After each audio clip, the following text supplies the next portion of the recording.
Views and claims expressed are those of the program producer and are not endorsed by this station. Opinions expressed are not necessarily those of radio station KMET, its management, employees, or affiliates. But they might be. It's time to steer the line. Touchdown! Sports betting, fantasy football, and the latest NFL news. Featuring Loud Esmond, Christian Giordani, Rocky Giordani, and Jeremy James.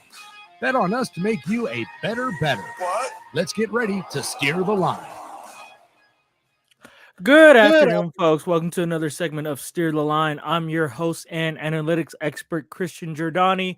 Next to me, we have Jeremy James, our fantasy football expert. Below me, we have Loud Esmond, our betting handicapper professional. And we have Rocky Giordani, who is currently weathering the storm of a hurricane, our ex-professional athlete. How are you guys doing so far?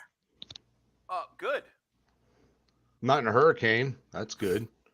I'm going to have snow next week. Looking forward to Sunday. I left my hurricane shutters open in case it hits while we're on the show. I can flip the camera around and show you guys what a biatch it really is. Fantastic. Christian, give us the headlines. Let's just hop right into it. I'm going to say it right now. I know Rocky's going to agree with me. Jared Goff is the best quarterback in the NFL right now. He is the highest rated quarterback. Average, period. I mean, that's a number thing. He's the highest rated quarterback in the NFL right now, as of today. I'm a numbers guy, and this is a betting show. His MVP odds went from plus 4,000 to plus 1,500 now. We can all agree Patrick Mahomes has been known to be the best quarterback in the NFL. Can we all agree on that? Loud, Jeremy, Rocky? Yeah, for the last few years, absolutely. Yeah, for the last few years. This year, he's been playing better than him in every position. He has more completions and less attempts and less incompletions, a higher completion percentage, more yards, the same amount of touchdowns with less amount of interceptions. The Lions are 5-1, the same as the Niners and the Eagles. You're gonna get no argument from me. What I love about the Lions and the reason I keep picking them is they look like on offense, anything they need to do in any situation they can do. They need to run it down your throat, they can run it down your throat. They need to win a shootout, they can throw the ball around the yard and win a shootout. You need Goff to just throw a few short passes and extend some first downs so you can run the clock out. He can do that. You need him to go deep, he can do that. He's the best deep ball quarterback. On offense. Let's just go ahead and talk about the game then right now while we're at it. Listen, there is a structure to the program. So yeah, we will get into that Lions game. But heading in, we got some NFL news. A lot of guys are looking to be traded. The trade deadline's coming up in 2 weeks. So, and not a lot of big names have been tossed around. Chase Claypool to the Dolphins. And nothing much else, but Devontae Adams wants out of Vegas. Kirk Cousins is declining his no trade clause, so he's staying in Minnesota for the remainder of the season. But the biggest name for me right now is Chase Young from the Washington Commanders, a guy who's missed out the better half of the past 2 seasons with a torn ACL, a first-round pick, someone who should have been a superstar by now. Contending teams like the Ravens, the Bills, and the Chiefs are looking to get for him. He's going for the price around a second-round pick. Is he worth a second-round pick to you guys, Jeremy? He's still young. He's got a lot of talent. Maybe, it's one of those things where a change of scenery does him good. A second-round pick for someone of, his caliber, it depends on where your second pick, I think, is going to be. And if you're kind of a contender, you're going to have a later second-round pick, and it might be worth it. If you're someone who's got a high number 2 pick, you may want to look elsewhere. It might be too steep of a price. Yeah, I'd say pass unless you really need him. Second round picks. That's pretty high. If somebody could really use him, and remember, he has to be a little proven a little bit more. Injured players don't necessarily trade well. What he does doesn't really interest me all that much because I don't think he's been so disappointing to me because when I saw him play in college, I said that guy is a surefire game wrecker at the NFL level, and he just hasn't been.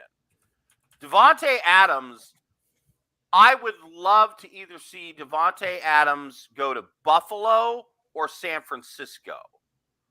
either one of those teams would instantly become like blow your mind how good they could be with Devontae. I know the 49ers have the room. I'm not sure that the Bills do. So the Bills would have to move about $9.5 million of cap space to get him. It's always doable. But It's the question doable. is, where does Vegas think they are, Jeremy? Don't send him to our division. That's all. Jeremy, where does Vegas think they are? I'm not really sure. It's kind of hard to read, the fact that they're starting Brian Hoyer this weekend. That was just announced about an hour and a half ago that he will be the starter. I don't see the point in that. You're 3-2. Your defense is keeping you in it right now against bad teams. You should see what you got with the young guys. So I don't know exactly where they feel like they are. They could definitely be in the market, both, sellers and buyers as we get closer to the trade deadline. A lot of word is they're looking to move Hunter Renfrow. They want to trade for another defensive end or defensive tackle. There's the Devontae rumors. There's a number of things that could happen. But if they're to do something like with the Bills, I think the Raiders, to help the Bills out and to help out their defense, would take a player and a pick from the Buffalo Von Miller Bills. To the Raiders for Devontae Adams to the Bills. I think they'd do it almost in a heartbeat. Yeah, and a guy who's older with a big contract that they are really regretting signing him to. Devontae. Throw in a 5th-round pick, and the Raiders probably jump all over that. Nobody would really give up Devontae Adams for Von Miller, would they really? Well, Devontae wants out, and with draft picks. With draft picks, yeah. Hey, Devontae is throwing the franchise under the bus like once a week. Well, it's about time. Yeah, the team I love Devontae to go for is the Detroit Lions. Man, they have the money to move it. They only need a clear $500,000 in cap space. The problem is Adams is a West Coast guy. So I honestly, I'd love to see him go to the Bills. I'd love to see him go to Detroit. I think the most likely trade partner and landing space for him is the San Francisco 49ers.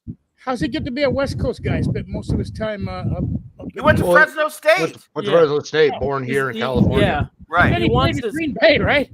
Yeah, because that's what he got drafted by, but he's made it clear that he doesn't want to leave the West Coast. Yeah. He's a West Coast guy. He's from here, doesn't want to leave. San Francisco makes the most sense, but that's already a stacked receiver room. Of course, you would love to have a guy like Devontae. But keep in mind, they're going to have to sign Brandon Ayuk to a long-term contract, potentially. They've got a number of contracts coming up. If you bring in Devontae Adams and you know what you're going to have to pay him because he's got a contract in place and you've got him locked up for 4 years, Ayuk and some of the other pieces don't become as important anymore. And let's face it, who's a better receiver, Brandon Ayuk or Devontae Adams? Devontae Adams is a much better receiver. But Brandon Ayuk, fun fact about Brandon Ayuk, every catch he's made this season has gone for a first down or a touchdown. His connection with Brock Purdy has been immense. I would not change that scheme. Oh, no, as long as this it's working. year. Not this year. Adams is an extra piece that you add to the 49ers, and you keep doing what you're doing. Is that too many big heads in the locker rooms? Guys like Debo, Kittle. You win a Super Bowl, who gives a rat's ass? That's true. It's all about winning the Super Bowl, and their window's closing fast because of now they've got the cap space. They could make that move. I just don't know if letting Ayuk go, his upside and the length of his career, how much longer he has to play. I like him, man. I'd want to keep him, but boy, I agree. It'd be tough to turn down Devontae Adams. I wouldn't know what to do in that spot. It all depends on whether the Raiders think they are continuing building or rebuilding. And I don't know where they are in their head. I think a lot's going to play into what happens this weekend. If they all of a sudden are 4-3 and they can make a trade for they're going to beat player they like. Yeah. They will beat the Bears. With Brian Blair, period. I mean, that could change their whole idea on if they want to trade Devontae or not, because the offense is struggling as it is. It's going to struggle a lot more when you trade away one of the top 5 receivers in the league. Jeremy, why hasn't Hunter Renfrow seen the field? I have no idea. And I have a pretty good feeling he's going to be moved before Devontae will be. I don't think he's long for this team as we get closer to the deadline. I figured he would fit the scheme. I figured he would, love his route running, but he's like Wes Welker and that other guy that, look, I'm not a Raiders fan, but Trader.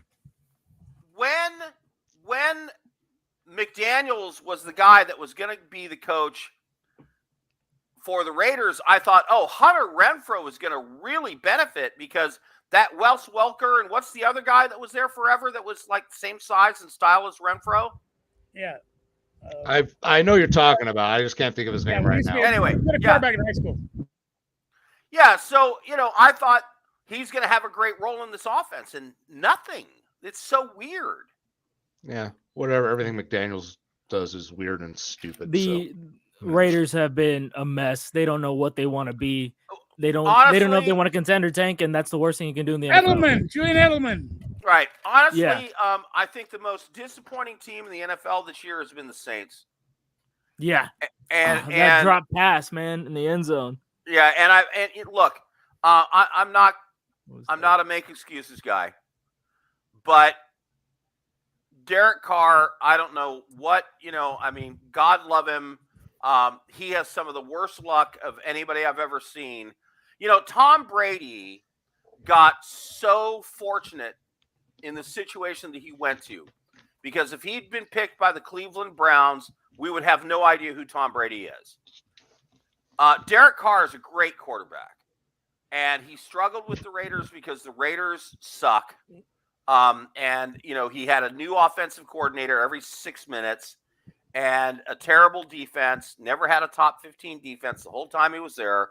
And now he goes to the Saints, and the first thing that happens is the Saints' 2 starting tackles and their most important interior guard all get injured. And he's playing with a makeshift offensive line, and he's got no time, and the running game doesn't work. And, he's catching the blame for it. Carr about 1,000 minutes. Yeah. There goes our regular 10-minute segment for Derek Carr. It's structure. It's structure to the show.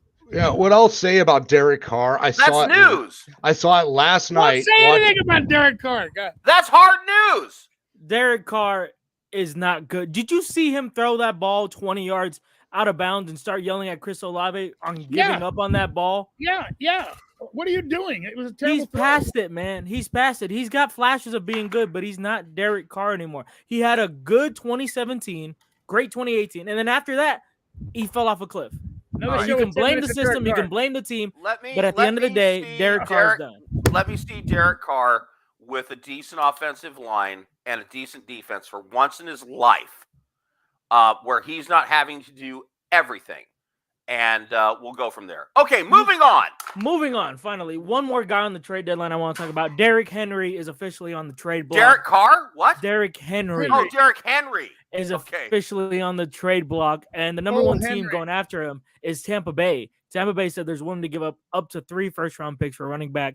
Is that an oversell, Jeremy? What? Yeah. The guy, he's 100. I know what he's done, but he is not going to be able to do that for another season or two. Mm-hmm. He's pushing 30 years old. He'll be 30 next year, I believe. And he's got which is like 90 in running back year. If you want to start throwing first round picks at a running back, you call Las Vegas and you say, hey, you got a running back we would love to have. You call the New York Giants and say, you guys aren't going anywhere. You call, these guys that got these 1-year deals. Tony Pollard might be available. So if you're going to throw a first round pick to a team at running back, and you're talking multiple, you can do a lot better right now than Derrick Henry. And Derrick Henry. If they had a Super Bowl contending team and all they needed was a running back, but come on. I'd call the Falcons about Tyler Algier before I called about Derrick Henry. Exactly. Right. You got a guy who's probably going to have 1 more, maybe 2 good seasons at best. You're giving up 3 first-round picks for arguably the least valuable position on the field. It's such an oversell for Tampa Bay. But that's just leaked news. I don't know if it's 100% true. Another team looking for Derrick Henry is Miami and Baltimore. I love Miami. Yeah. They don't need I love anybody, him. anybody they stick back there. I mean, anybody they stick back there is good. They got 8. That's how I Devon feel about A-Chain. the Lions. Yeah, I don't care if David Montgomery is out because it's the offensive line that is making the running backs look good for the Lions. Jeremy, sorry. No, I'm just saying that's not a silly move that Miami would need to make. I don't think. It sounds like some of these teams are like, hey, you know what? It would sound really cool, and our fans would like it and put more butts in the seats if you know we what got our Derrick fantasy Henry. football owners would love to hear. Yeah. All right, guys. By the way, wait. I missed this in the news. I read the Wall Street Journal every day. Just throwing that out there. And just so everybody knows, the House of the Mouse is all in on sports betting. They've reached a $2 billion deal to buy Penn Gambling, which owned Barstool Sports and a bunch of other sites up until recently. They had to spin off Barstool to make Disney happy. But the House of the Mouse, Disney, because of their ownership of ESPN, they needed a gambling partner, and they have found one. So Disney, politically correct Disney, is going all in on sports gambling. The quote that I read in the story was, an unnamed source at Disney and ESPN told this Wall Street Journal reporter that, look, bottom line is sports betting and sports gambling in the future will be the same thing, just like it is in Europe, where when you're watching the game on the television, the betting odds are constantly running underneath, and you can buy at any time, so it's seamless. Well, this is where we're headed. That is where we're heading. And where we're heading is into our another segment, the Wonder Dog segment. Those who do not know our Wonder Dog segment, where we give you one underdog, where we just tell you our best bet for an underdog against the spread. Rocky, I'll let you go first. You're muted. You're muted. Muted. I knew this was going to happen at least once. Yeah, at least once. I like the Rams as my underdog pick. Are they? No, they're the favorite. Rams They're are favorite. -3. I'll take Detroit. Detroit, yeah. Detroit's getting 3, 2.5. 3. 3 points. Detroit plus 3 points. That's a wonder dog. If they listen, this is important game. If they win that game, they are the that wonder team. dog rules to Rocky, please. Well, you don't get points. We'll do it. We're not do it doing another this time. again. We'll do it another time. Okay. Fine. So come to me. I'm taking the Lions as my wonder dog to win outright. Rocky, mute yourself. Windy, thank you. Jeremy, your Wonder Dog pick of the week. Did Loud Lions are going to finish beat this? the Ravens. Oh, okay. You know what? I'm gonna go with the Chargers over the Chiefs. It's a divisional game. You never know. And the one team I think that could hang with Kansas City in that division offensively, at the very least, is Los Angeles. So I'm going to go with the Chargers. If Justin Herbert shows up, I agree with you. Styles make matchups, and Justin match Herbert very well. has an injured hand. Keenan Allen is out for the season. That's tough. Really? For the Chargers. I didn't hear that. I didn't hear that either. That's No. tough for them. Herbert, when you could see him, they went to the shotgun a lot because he was wincing taking snaps in the Dallas game. There's something wrong with his hand that they haven't disclosed because he's not on the injury report, but it was obvious something was wrong. All right, so my Wonder Dog pick of the week coming up is also the Lions against. We all are on the Lions. Three Detroit Lions, and 1 Chargers. I love it. I love Detroit. I can't believe they're the underdog in this game, being arguably the best team in the NFL, right? No. There's a good reason for it. They're in Baltimore, and Baltimore is great against the run. I'm gonna tell you something. their secondary is starting to look a little bit scary too now. They've been playing. And remember, Lamar's another running back, right? So they're going to run the ball. It's going to be an interesting matchup. That's the thing. He's not doing that. Yeah. Lamar Jackson has it in his head that he's going to be a pocket passer, and he is not a very good quarterback from the pocket. Sorry. So as long as he continues to limit himself in terms of that, they're not going to be a very good offense, Jeremy. From your lips to God's ears, go Detroit. I love it. They sorry. Move on. I blanked. I lost my train of thought. Moving on to our best picks of the week. I'm gonna go up first. My best pick of the week right now is the Browns -3.5 against Indiana. I love the Browns. Indianapolis Colts. I love the Browns defense. They have been tearing it up. They really put a beating on the San Francisco 49ers. I think they're going to keep that momentum going forward against the Colts, who lost Anthony Richardson for the remainder of the season. Gardner Minshew has been all right, but I don't think he's going to get a win over them. Rocky, your best pick of the week going ahead. Oh yeah, the Browns. You got it. It's the Browns. They're minus $1 million. I'll take the Browns minus $1 million, and they're still going to cover it. This is like a joke game. Minshew is an okay backup quarterback sometimes. He's in so much trouble. Yeah, this is a joke. Without a question, without doubt, the Browns minus $1 million. Loud. Bills -9 at the Patriots. The Bills have beaten the Patriots by double digits 5 out of the last 6 games that they've played. The Patriots could be the worst offense in the NFL right now. Yes, and they probably bench Mac Jones after next week. I agree the Bills are going to destroy him, but I think Cleveland just is. It's in New England. Yeah. But you know what? Who gives a crap anymore? Yeah. It's not the Brady era. It has been rough in New England. That's a great pick. I like the Bills too. Yeah. Jeremy, you got a pick of the week? I do not. Jeremy, do you have a favorite fantasy football player of the week besides Alvin Kamara? Who still scored 30 points? No, I'll throw a really deep sleeper out there because I'm on fantasy Twitter all the time, and one of the questions heading into the week, people are really trying to figure out who they should pick up and start at running back from the Rams this week. With multiple injuries and 6 teams on a bye, people are scrambling to fill the running back spot, and the Rams went out and signed Myles Gaskin, Darrell Henderson, and Royce Freeman as well. And then they got Zach Evans, the guy who was supposed to, the third string guy. So hey, who doesn't love Royce Freeman?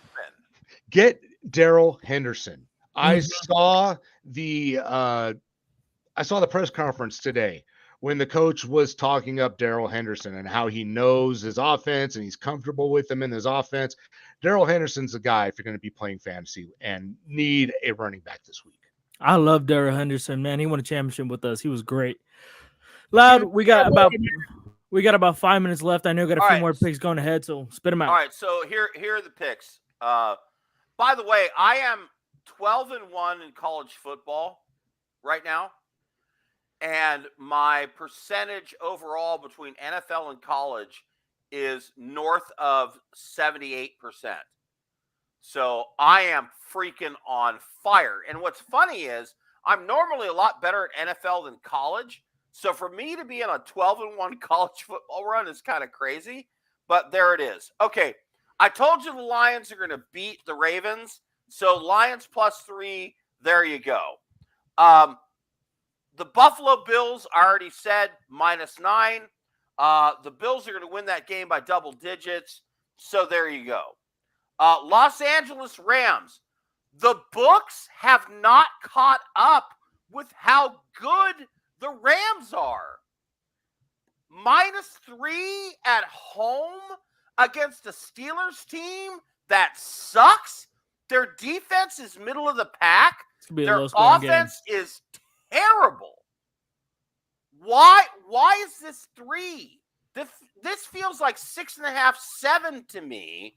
So my best bet of the week, honestly, is the Rams -3.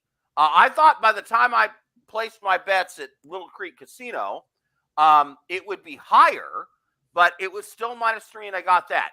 A couple of free college picks. Tennessee Volunteers +9 against Alabama, and Ole Miss -6.5 going to Auburn.